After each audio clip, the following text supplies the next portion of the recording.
बार एक बहुत बड़ा बिजनेस है आखिर फैक्ट्री लगाने के लिए एक छोटे से गांव की तरफ बढ़ना। उसका प्लान होता है कि उस छोटे से गांव में एक फैक्ट्री लगाना। वो एक ऐसी जगह पर पहुंच जाता है जहां सामने नदी होती है और नदी के उस पार गांव होता है। तो अगर वो सड़क के रास्ते जाए तो लगभग 8 घंटे का रास्ता होता है, और अगर नदी को पार करके जाए तो सिर्फ 20 मिनट का रास्ता है।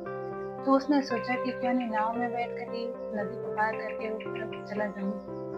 तो वो नाव में बैठ जाता है और नाव वाले से कहता है कि तुझे पता है आज तेरी नाव में कौन बैठा है? तो नाव वाले ने कहा कि नहीं साहब, आप कौन हो? मैं नहीं जानता। बहुत ही भोलेपन से उन्हें उत्तर दिया। तो वो अब तो उस बिजनेसमैन ने कहा कि तू अखबार नहीं पढ़ता है क्या? हर 2-3 दिन बाद मेरा अखबार में फोटो आता है। तो नाव वाले ने कहा कि नहीं साहब, मुझे कहाँ पढ़ना लिखना आता है। मेरे तो बचपन में ही पिताजी गुजर गए, तभी से मैं अपने परिवार का गुजारा चला रहा हूँ। तो वो बिजनेसमैन उस नाव वाले पर हंसते हुए कहा कि तुझे पढ़ना लिखना तक नहीं आता है, तो ऐसी जिंदगी का क्या फायदा जो तुझे पढ़ना लिखना तक नहीं आता है। तो उस नाव वाले को थोड़ा बुरा तो लगा, लेकिन क्या करता, उसने कुछ नहीं कहा और अपने नाव चलाने लगा। थोड़ी देर बाद उस बिजनेसमैन ने कहा कि ये जो सामने तू जमीन देख रहा है, ये मेरी जमीन है और यहाँ पर एक फैक्ट्री लगेगी। तो उस नाव वाले ने कहा कि क्या साहब, क्या लगेगा? मैं कुछ समझा नहीं। तो वो थोड़ा-सा इरिटेट होकर कहा कि अरे यहाँ पर पानी की बोतलें बनेंगी, जो यहाँ गाँव में नहीं बिकेगी लेकिन शहर में बिकेगी। तू कभी शहर नहीं गया? तू कभी शहर नहीं गया क्या? शहर में दुकानों पर बड़ी बोतलें तूने नहीं देखी क्या? तो उस नाव वाले ने कहा कि नहीं साहब, मैं तो इस गाँव से बाहर तक नहीं गया।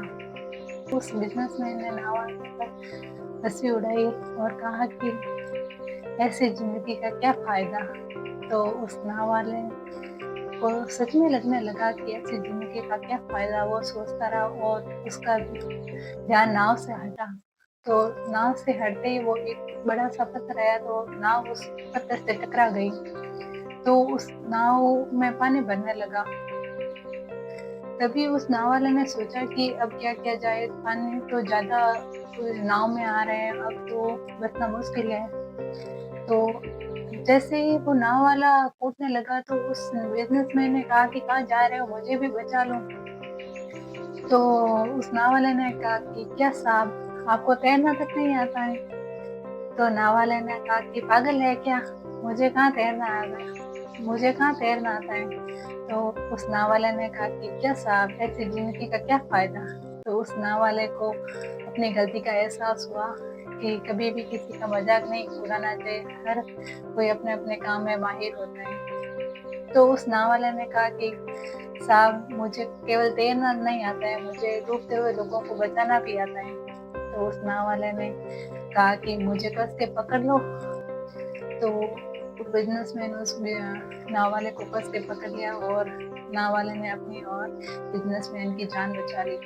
तो दोस्त, इस कहानी से ये सीख मिलती है कि कभी भी किसी की मज़ाक नहीं उड़ाना चाहिए। हर कोई अपने-अपने काम में माहिर होता है। धन्यवाद।